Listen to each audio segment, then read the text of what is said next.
the 31st Sunday of Ordinary Time. Now this means that we only have 3 more Sundays of Ordinary Time before Advent.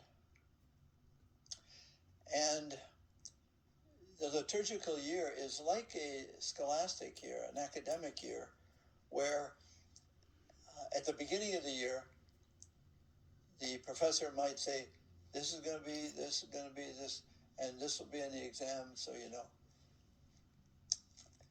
The liturgical year, we're coming up to the final exam, if you will.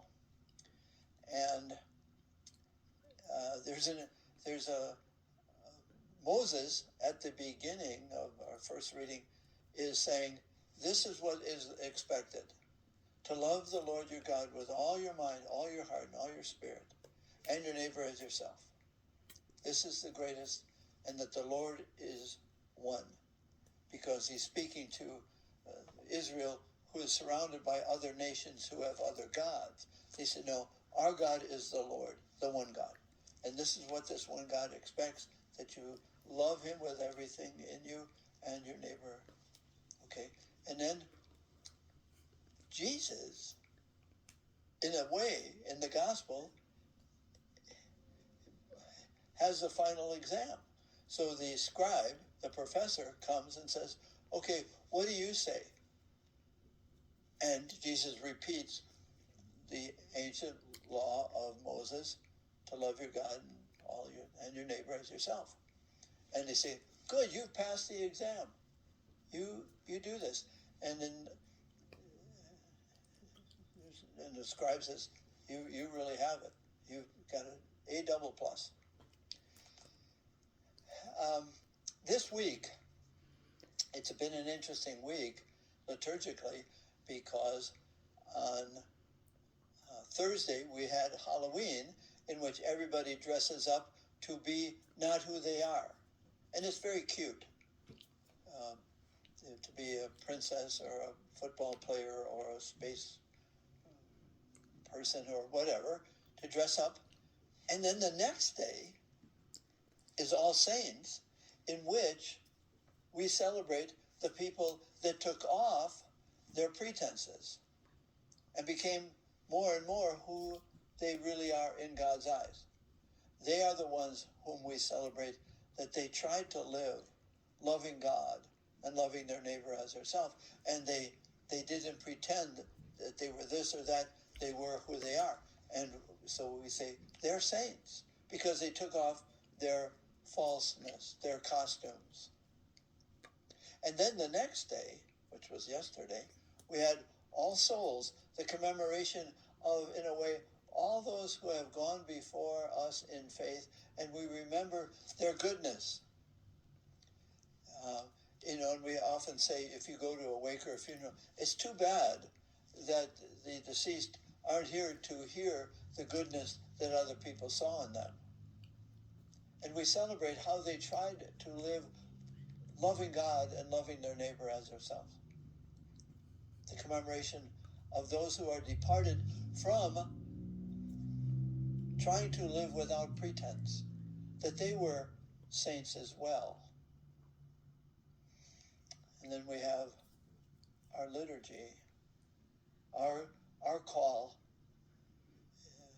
to see how we are doing as we prepare for the final exam. Is the final exam heaven, resulting in heaven? Or do we get heaven by what we do? Well, that's a bit of a negotiation, a bit of bargaining. And do we do enough? And did the saints do enough? And did the faithful departed do enough? And are we doing enough? What's enough? Are we struggling to love our neighbor as ourselves? Well, we don't love all our neighbors as ourselves. And this coming week is also going to be very interesting here in the United States, because it's all about blue and red. And all over, at least our city, there's signs in people's yards, are you a blue dot or a red dot? And in our country, We don't love our neighbors who are that color or that color. We might feel sorry for them, or we hate them because they're a red dot or a blue dot. That's the exam. Can we love our neighbor as we love our own lives? And in doing loving our neighbor, is that somehow loving God? You can't love God with all your mind and all your heart, and all your spirit. No, you can't love anything totally. It's all invitation. For Moses, it's a command. For Jesus, it's an invitation. Keep trying to take off your costumes. Keep taking off those things that prevent you from loving. Keep taking off blue dots and red dots in relating to God's family.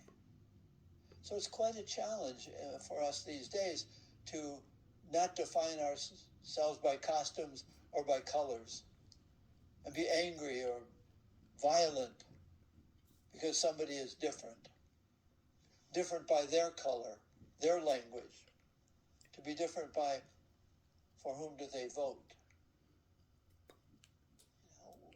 In a way, this liturgy is calling us to vote for our relationship with God. We are promoting God to be our one God, not our president, but our one God, the God of our creation and the God of our destiny.